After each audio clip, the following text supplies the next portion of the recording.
Question number 1 से 10।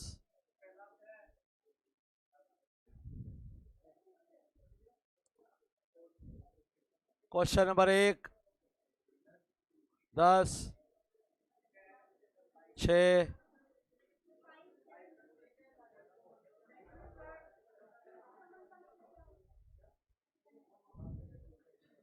जल्दी बता रही, जल्दी फटाफट।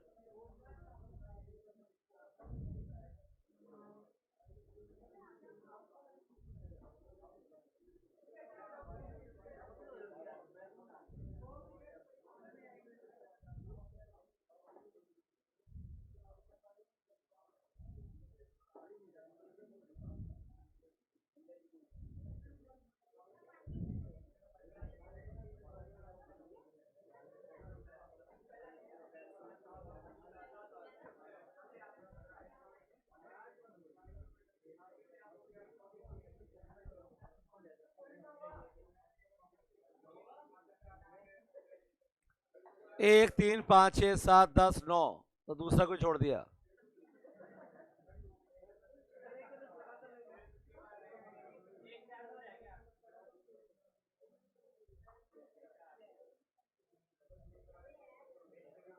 अगर चैप्टर 1 में इतने डाउट है तो बहुत अच्छी बात है, गुड। तो पहले क्वेश्चन का आंसर है सी, यानी यहां पर बेटा सबसे बड़ी समस्या है सीमितता की, और सीमितता होगी तो बेटा आपको चुनाव करना पड़ेगा, फिर चाहे व्यक्ति हो या समाज हो।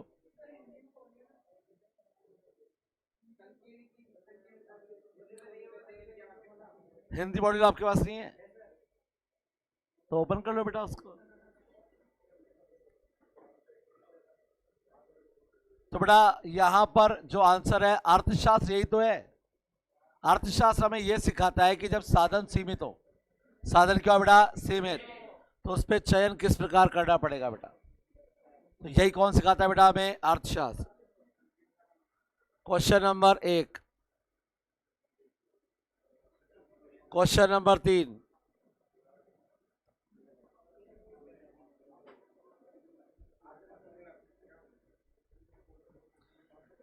निम्न में से कौन सा कथन आदर्शमूलक है?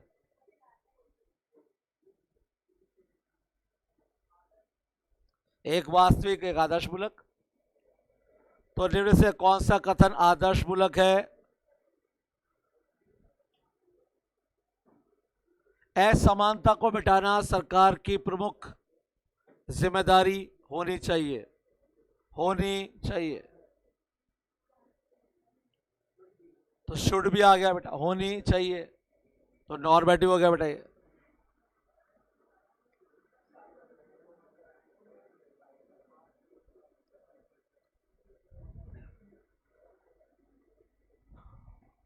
मोनू बेटा आदर्शमूलक मैंने चैप्टर 1 में पढ़ाया था बेटा, एक होता है वास्तविक, एक होता है आदर्शमूलक। वास्तविक बताता है कि क्या वास्तविक स्थिति है, यानी क्या है, और आदर्शमूलक बताता है क्या होना चाहिए।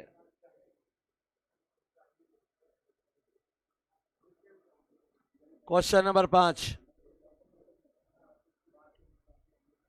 तो वास्तविक अर्थशास्त्र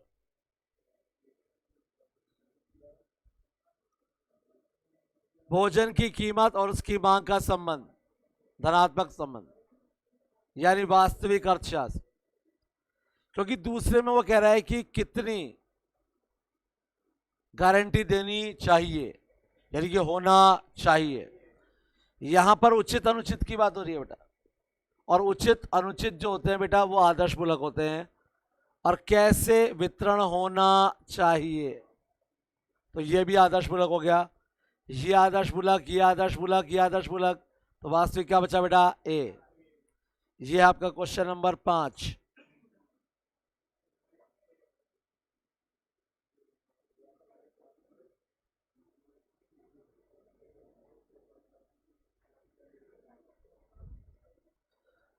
बेटा राष्ट्रीय बेरोजगारी की दर,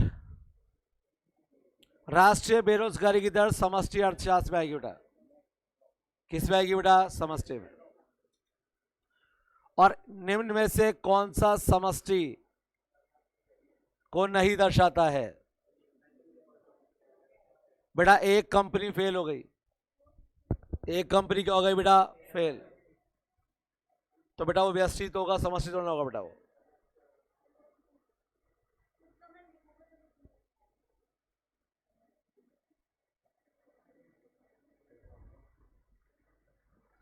निम्न में से किसका कथन आदर्शमूलक है? सरकार को गारंटी देनी चाहिए, तो जहां पे होना चाहिए वो क्या होता है बेटा? आदर्शमूलक। मधुर। हाँ बेटा। टेल्को में तालाबंदी। टेल्को एक कंपनी है, एक कंपनी बंद होगी तो व्यष्टि तो है बेटा, सारी बंद हो जाएगी तो समष्टि।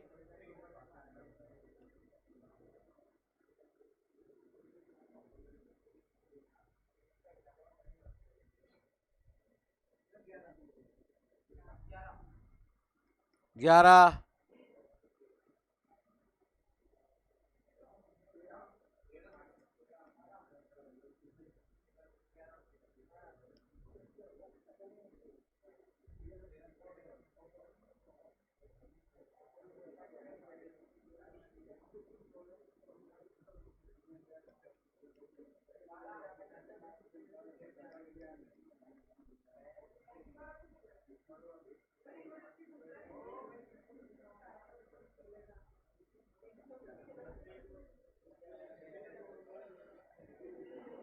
ऐसी कोई अर्थव्यवस्था जहां पे सीमितता ना हो।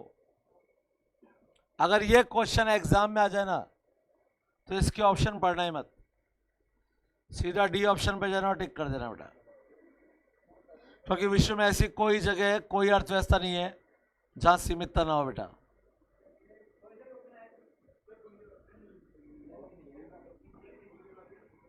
पूंजीवाद में सीमितता नहीं होती है, सारे मजदूर गरीब होते हैं वहां पे, मालिक पैसे वाले होते हैं।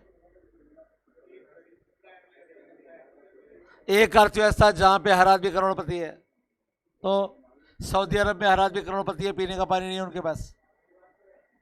हमारे पास पानी है तो पेट्रोल नहीं है, पाकिस्तान के पास कुछ भी नहीं है। फिर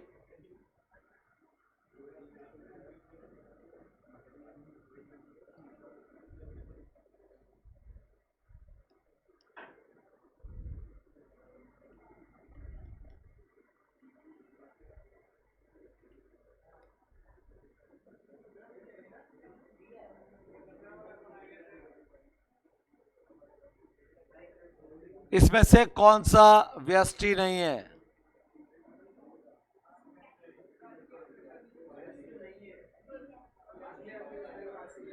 अरे राष्ट्रीय अर्थव्यवस्था के विकास की दर व्यष्टि होगा कि समष्टि होगा? और यहां पे क्या लिखा है? तो व्यष्टि कौन नहीं है? ये नहीं है भाई साहब।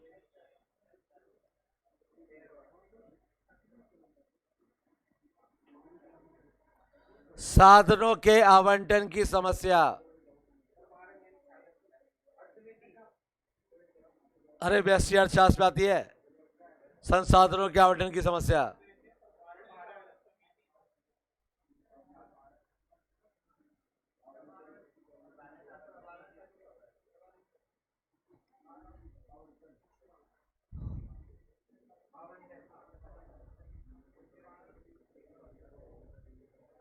आवंटन कोई प्रभारण कहते हैं बेटा।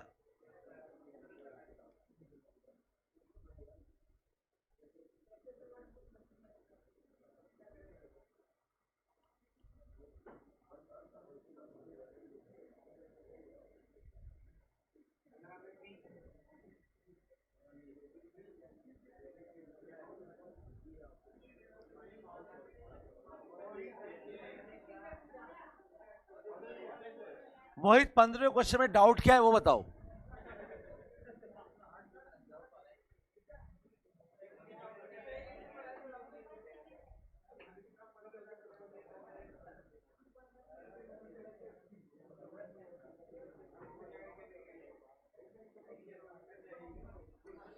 क्या होगा 15 का आंसर?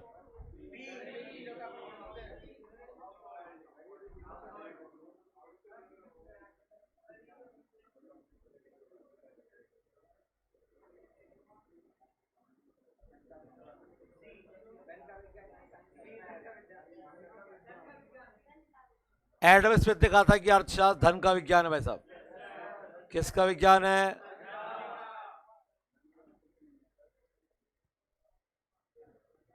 सीमितता एक ऐसी अवधारणा है जहां पर आवश्यकताएं जो होती हैं वो उपलब्ध संसाधनों से ज्यादा होती है, यानी कि साधन होते हैं कम, आवश्यकता होती है ज्यादा।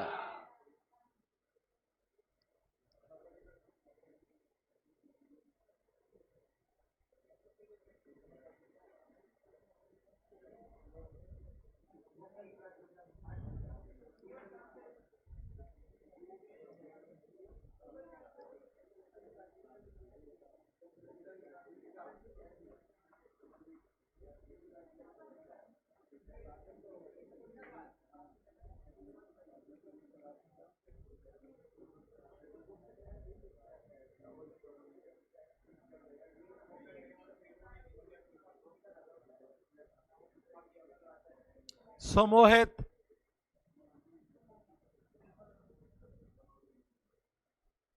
मीनिंग,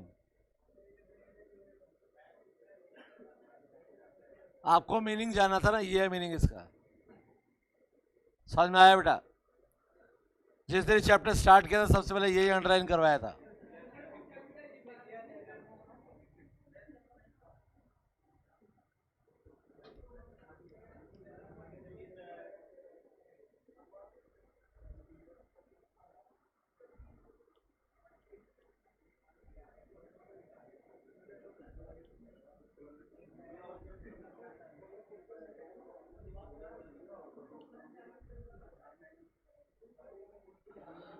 मुक्त अर्थव्यवस्था यानी कि पूंजीवादी अर्थव्यवस्था में संसाधनों का आवंटन किसके द्वारा नहीं होता है?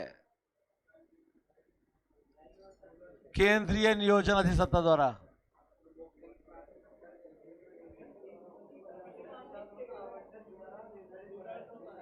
सही कर लो।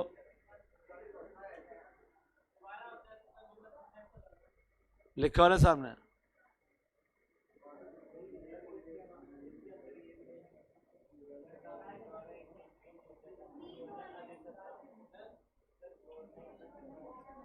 बेटा पूंजीवादी अर्थव्यवस्था में सरकार थोड़ा नियंत्रित करेगी बेटा, तो यहां पे साफ साफ लिखा है कि स्वतंत्र अर्थव्यवस्था में कौन नियंत्रित नहीं करता है,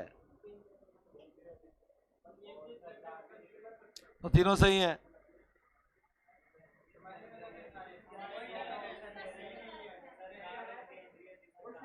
दोनों दिए हुए हैं, दिखाओ। तो इसमें क्वेश्चन अलग अलग होंगे दोनों।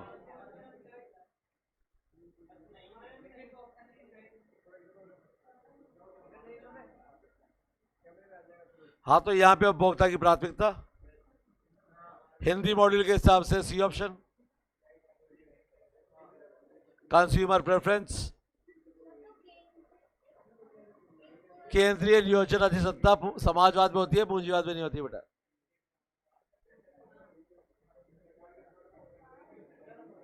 तो सरकार समाजवाद में तो होगा। 21 से 30।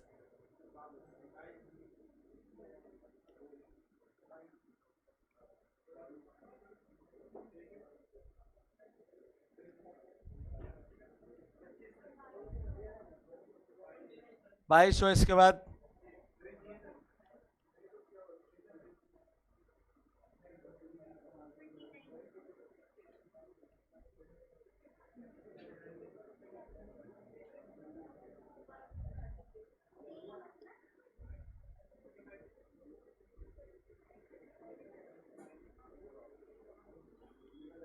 बाजार अर्थव्यवस्था का प्रयोग करोगे तो सबसे बड़ी हानि क्या है? आय का समान वितरण। अमीर ज्यादा अमीर होंगे, गरीब ज्यादा गरीब।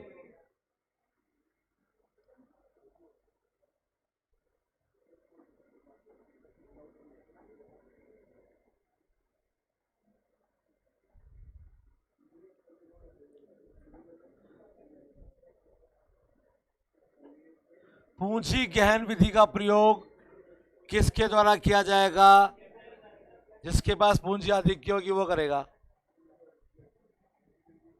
जिसके पास पूंजी ज्यादा होगी वो पूंजी अधिक है, जिसके पास श्रम ज्यादा होगा श्रम अधिक है।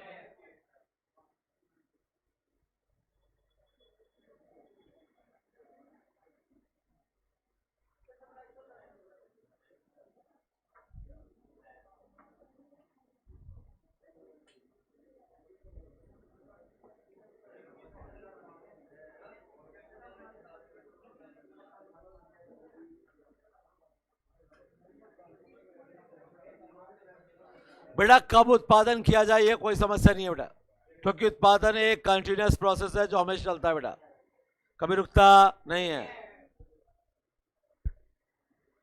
पूंजीगत वस्तुओं का ज्यादा उत्पादन भविष्य में अधिक उत्पादन की ओर ले जाएगा बेटा। आज अगर मशीनें ज्यादा होगी तो उत्पादन ज्यादा होगा, रोजगार ज्यादा होगा, आय ज्यादा होगी, आय ज्यादा होगी तो बचत ज्यादा होगी, निवेश ज्यादा होगा, तो भविष्य में उत्पादन और भी पूंजीगत माल।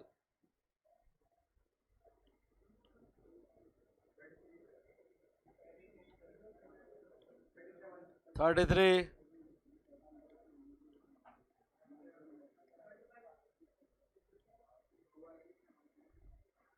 चॉइस करा दिया गया मैंने, चॉइस।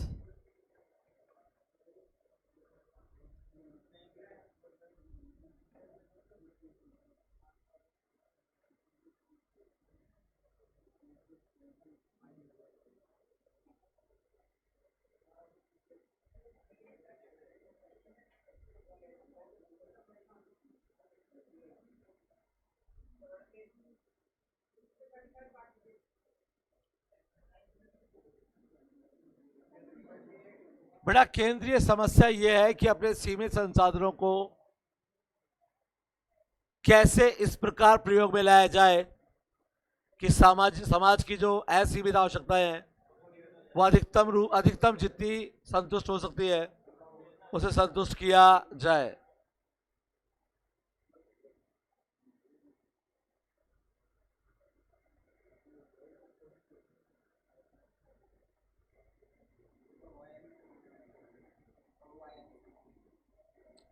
बहुआयामी जिसमें बहुत सारे आयाम हो बेटा, जो बहुत सारे विषयों को अपने साथ लेके चलता है बेटा। 33 में तो आपको कोई डाउट होना ही नहीं चाहिए बेटा। मैंने आपको जिस दिन सीमितता पढ़ाई थी मैंने उसी दिन बता दिया था बेटा कि सीमितता हमेशा सापेक्षिक होती है बेटा, निरपेक्ष नहीं। वस्तुओं की तुलना में कोई चीज कम होना सीमितता है बेटा।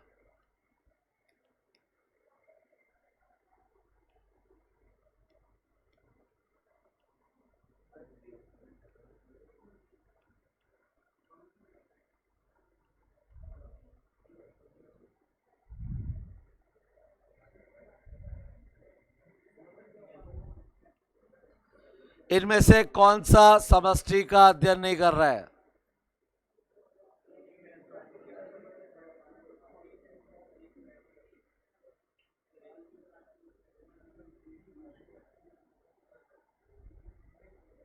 अच्छा, इनमें से कौन सा समष्टि है ये पूछ रहा है।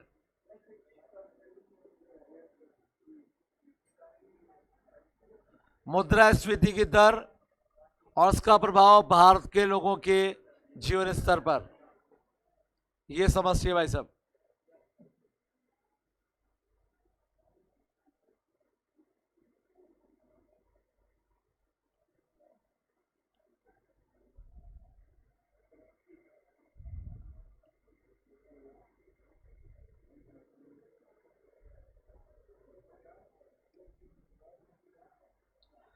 बेटा वास्तविक अर्थशास्त्र ये बताएगा कि अर्थव्यवस्था की वास्तविक स्थिति क्या है, जबकि आदर्श मूलक ये बताएगा कि अर्थव्यवस्था के लिए क्या सही और क्या गलत, कल्याण कैसे होगा और कैसे नहीं होगा।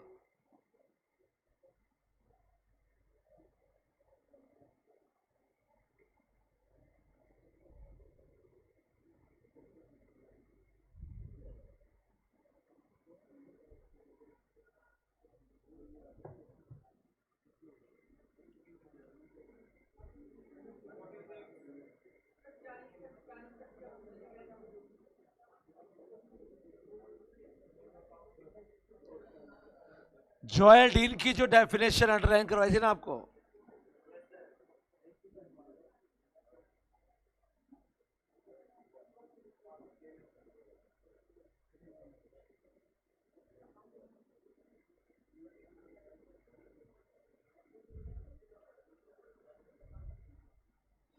तो उससे बताया गया था कि हम किस किस का प्रयोग करते हैं।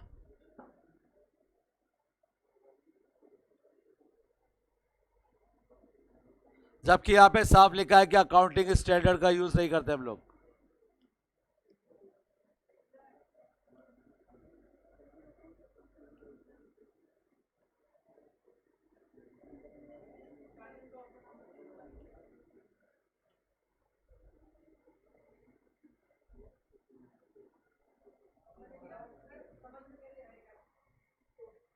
क्या क्या समझ में नहीं आया?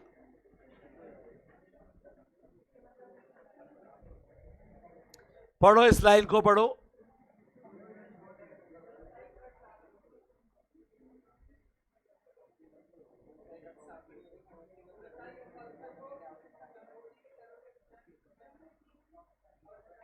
हाँ,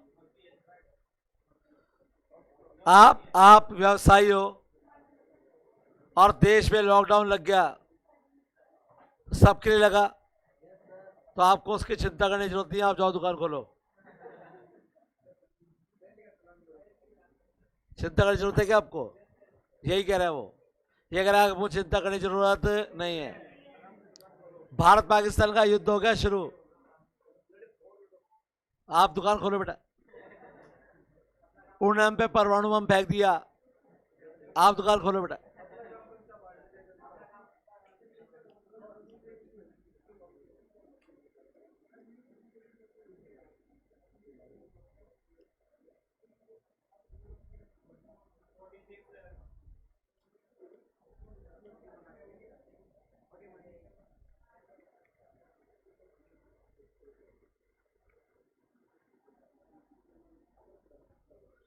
फोर्टी वन 46 और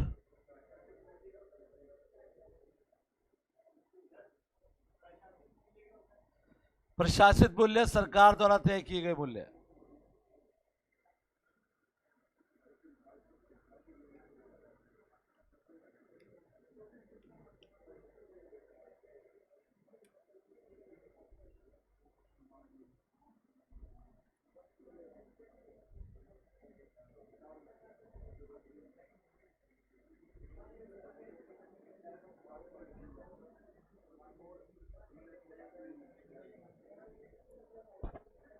फोर्टी वन का डी। बेटा बाजार अर्थव्यवस्था पूंजी अर्थव्यवस्था होती है, वहां पे सरकारी नीतियां नहीं बताएंगी क्या करना है और क्या।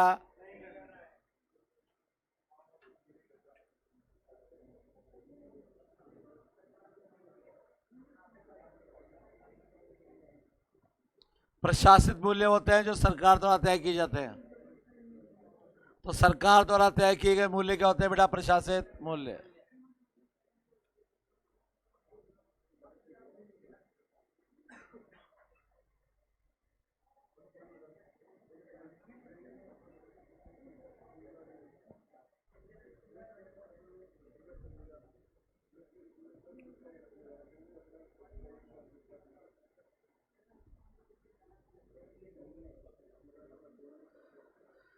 व्यावसायिक निर्णयों का अध्ययन व्यावसायिक अर्थशास्त्र में किया जाएगा भाई साहब।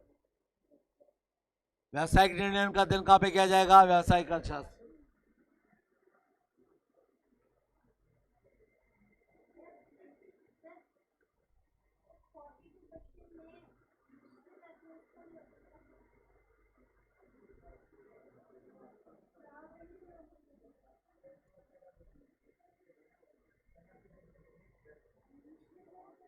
मिनिमम पूछा है इससे, यहां तो सबसे ज्यादा होता है भाई।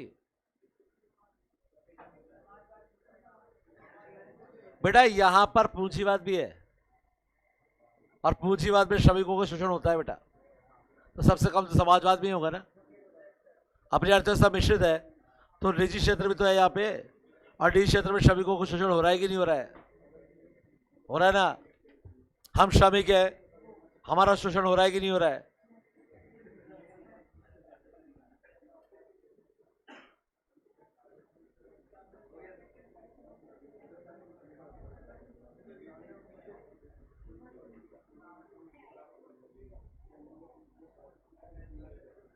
पचास से 60।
मुझे समझ नहीं आता कि ऐसे क्वेश्चंस आते कहां से हैं।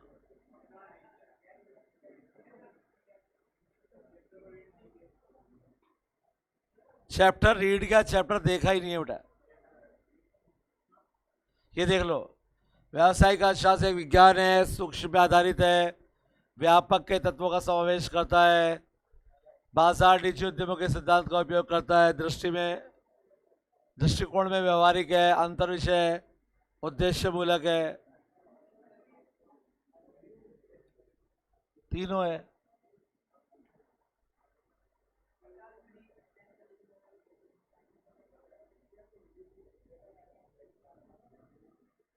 मैनेजरियल इकोनॉमिक्स,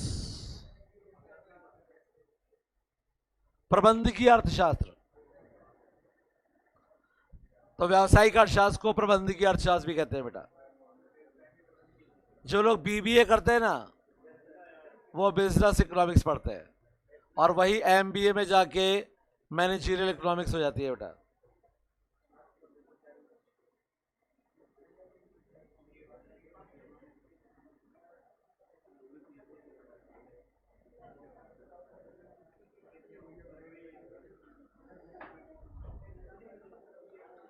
ए और सी यानी कि फर्स्ट और थर्ड सही है बेटा। प्राइस मैकेनिज्म के थ्रू काम करेगी, और यहां पर प्रॉफिट मोटिव होता है, वेलफेयर नहीं होता है।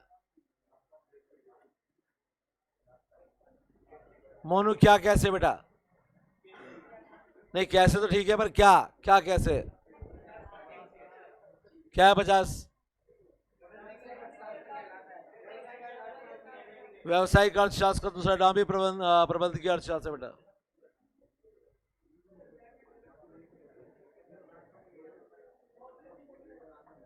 और बोलिए बेटा, और कोई डाउट? खत्म, खेल खत्म। और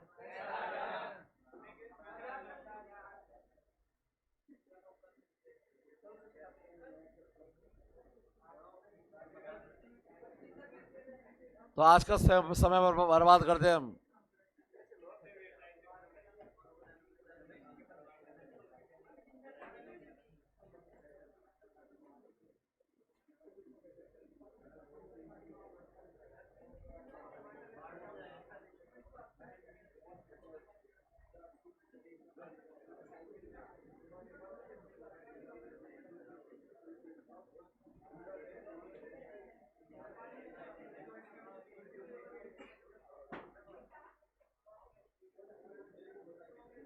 कहां तक पहुंच गए थे बेटा कल?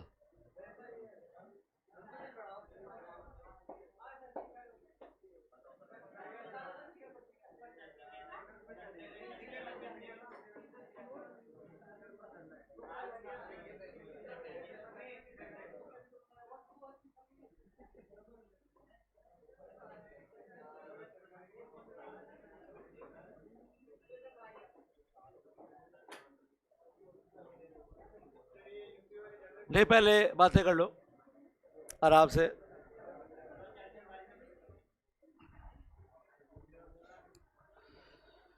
तो हमने चर्चा की थी कल विस्तार की, विस्तार जिसमें उत्पादन, रोजगार, आय, व्यय सब कुछ बढ़ता है। गैर शैक्षिक बेरोजगारी लगभग शून्य होती है।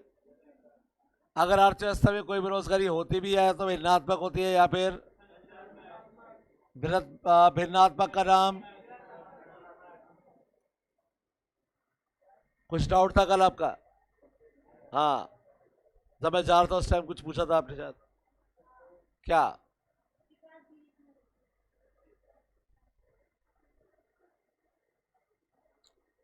और मैंने आपको बताया था कि यहां पर सब लोगों के पास जब रोजगार आ जाएगा तो फिर कैसे बढ़ाएंगे बेटा पर, है ना बेटा। जैसे हमारे देश की श्रम शक्ति क्या होती है? श्रम शक्ति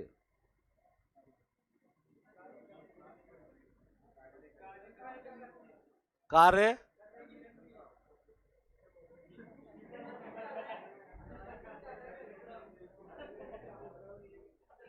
अरे होती क्या है श्रम शक्ति?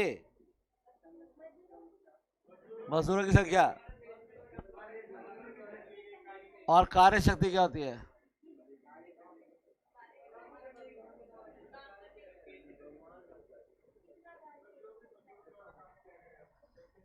ये हमारी पूरी जनसंख्या है, समझ लो। इसमें से जो पहली लाइन बैठी है,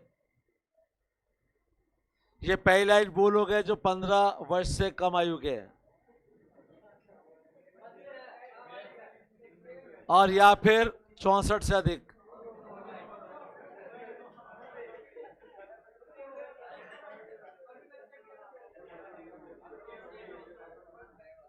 तो ये जो 15 से कम आयु के और 64 से अधिक आयु के हैं, ये श्रम शक्ति में काउंट नहीं होते। अब 15 से 64 आयु वर्ग के जितने भी लोग बचे क्लास में, वो हो गए बेटा हमारी श्रम शक्ति। क्या होगा बेटा? अब श्रम शक्ति के ये जो भाग बैठा है, इनके पास रोजगार है, तो इससे हम कहेंगे कार्य शक्ति। क्या कहेंगे? और ये बेरोजगार।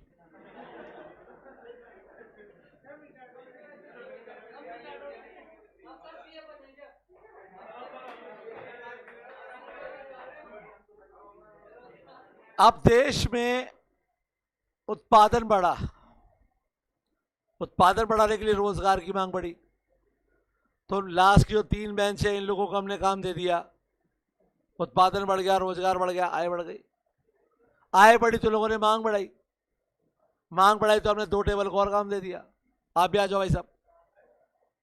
उत्पादन और बढ़ गया, उत्पादन और बढ़ा तो रोजगार, आय, व्यय और बढ़ गई, मांग और बढ़ गई, मांग और बढ़ी तो हमने 2 बेंच को और काम दे दिया। अब बचे सिर्फ ये एक लाइन।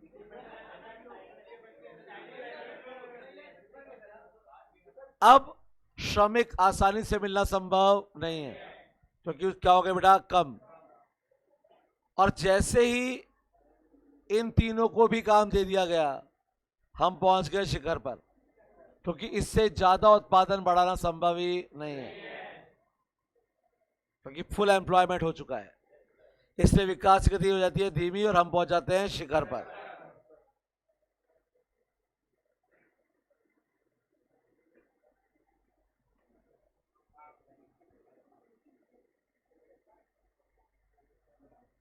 अब जब शिखर पर पहुंच गए तो क्या हो रहा है अर्थव्यवस्था में, देख लेते हैं।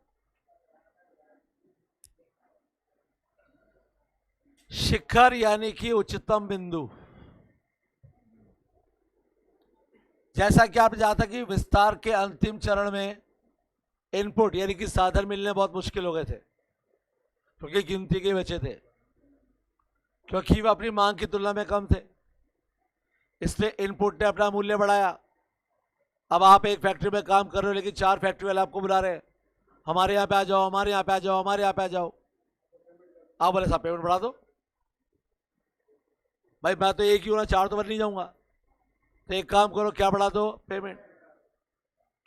उत्पादन के मूल्य भी तेजी से बढ़ेंगे। अब अगर मेरी लागत बढ़ेगी, मैं फैक्ट्री का मालिक हूं और श्रमिक अपनी मजदूरी बढ़वा रहा है, तो मेरी लागत भी तो बढ़ेगी। लागत बढ़ेगी तो मैं मूल्य को बढ़ाऊंगा, रहन सहन की ऊंची लागतों पे ले जाएंगे बेटा, आपको ज्यादा पैसे खर्च करने पड़ेंगे, और सबसे ज्यादा बोझ पड़ेगा स्थिर आय कमाने वालों पर। अब गवर्नमेंट सर्वेंट है, उसकी सैलरी तो फिक्स है भैया। अच्छा, कितनी महंगाई बढ़ जाए, अब अर्थव्यवस्था में महंगाई बढ़ रही है, उनकी सैलरी नहीं बढ़ रही, तो ऐसे स्थिति में वो अपना खर्चा कम कर देते हैं बेटा, और यही विस्तार की समाप्ति है। तो यहां पर अर्थव्यवस्था ऐसे बिंदु पर पहुंच जाती है जहां वो कुछ समय के लिए स्थिर होती है और विपरीत दिशा में जा रही है। मतलब पहले जा रही थी ऐसे, अब आ रही है विपरीत दिशा में। पहले जा रही थी ऊपर, अब आ रही है, और इसी को क्या नाम दिया आपने? संकुचन।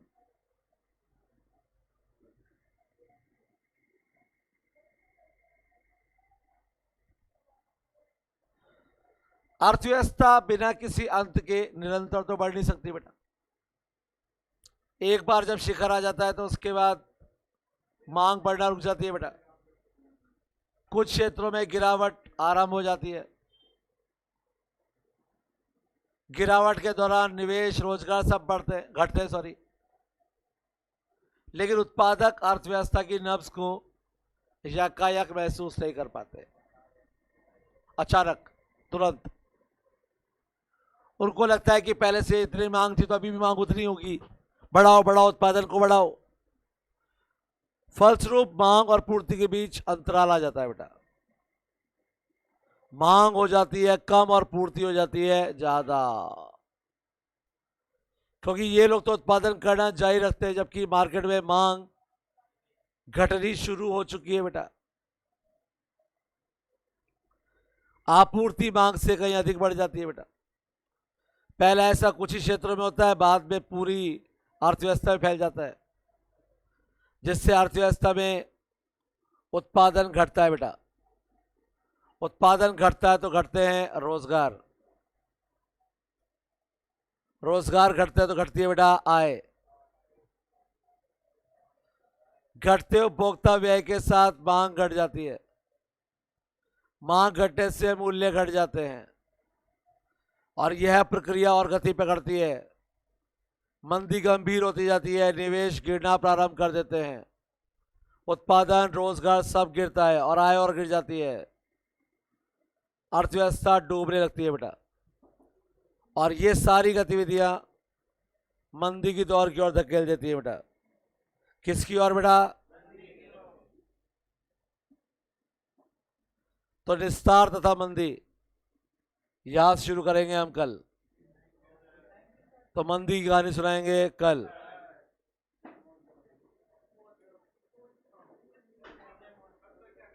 मजे करो।